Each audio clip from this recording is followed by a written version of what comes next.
Welcome back to the Weekly Headlines. Yes. I'm Kevin Hart. I'm Mike Wimmacher. Let's get to the news.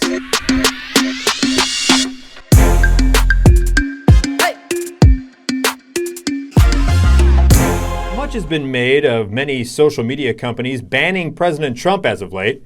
By the way, anyone else think someone has just given Trump one of those cell phones for babies to keep him busy? Oh, look, the cow liked my tweet.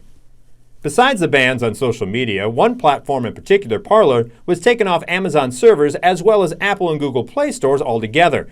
Parler had made a name for itself as a refuge for upset Trump supporters and other domestic terrorists, people, to voice their displeasure. Fear not, though. Word is there may be a new platform for all your archaic and awful rhetoric.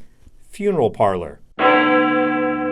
Jim Jordan, who may have a chance of being an auctioneer if his political career goes south. Why did you redact that in the documents you gave to us? Judge Contreras is kind of important. FISA court judge Was awarded the Presidential Medal of Freedom last week. Just remember, folks, if you become a wrestling coach and turn a blind eye to your students being molested, you too can win this medal that somehow walking cyst Rush Limbaugh also got.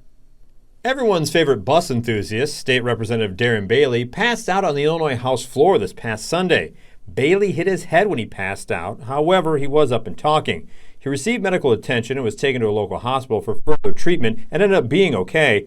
While medical responders were helping him, they thought about administering oxygen and then realized Bailey's stance on wearing a mask.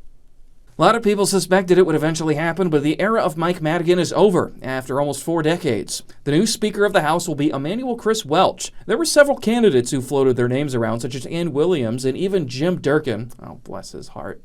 But it was Welch who crossed that 60-vote threshold. Now, I didn't know much about Chris Welch. In fact, I only found out about him because what did he do again? Oh, yeah. Blocked Madigan from being subpoenaed during the special session. Well, we wish him the best. Illinois House members and staffers have had to quarantine due to a few positive coronavirus tests coming out of this week's legislative session at the BOS Center.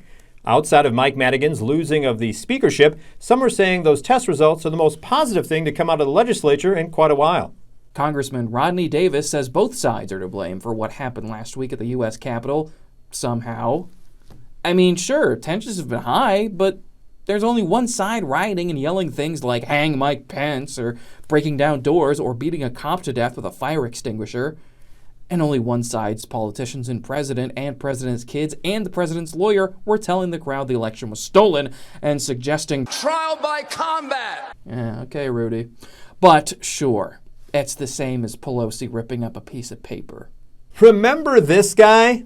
Yeah, the grand poobah of insurrection, old Barney Rommel himself. Well, apparently, after turning himself into the FBI over the weekend, he was unable to eat for a few days because the food at the facility he was being held at wasn't 100% organic. We learned that fact during his initial court appearance on Monday. Oh, I'm sorry, sir. Here, try one of these. It's a South Shall Rise Again breakfast sandwich. They're magically seditious. Former FBI Director James Comey has decided throwing a wrench in the 2016 election just wasn't enough for him. In a recent interview, Comey said that to heal the country like Joe Biden wants to do, Biden should pardon Trump. Which is interesting, because I think Comey should shut the f*** up. The Chicago Bears held an astonishingly horrible press conference on Wednesday to let their fans and the league know that both GM Ryan Pace and head coach Matt Nagy will be back again next season. Upon hearing this news, one Cajun Bears fan had this to say. Oh no! We suck again! Ellen DeGeneres is returning to her daytime talk show after battling COVID-19, and while many viewers may be happy to see her back, crew members who have described a hostile work environment in the past have also called in the National Guard to protect themselves from her. And those were your weekly headlines. I'm Kevin Hart. I'm Mike Wimmacher. And we are out of here!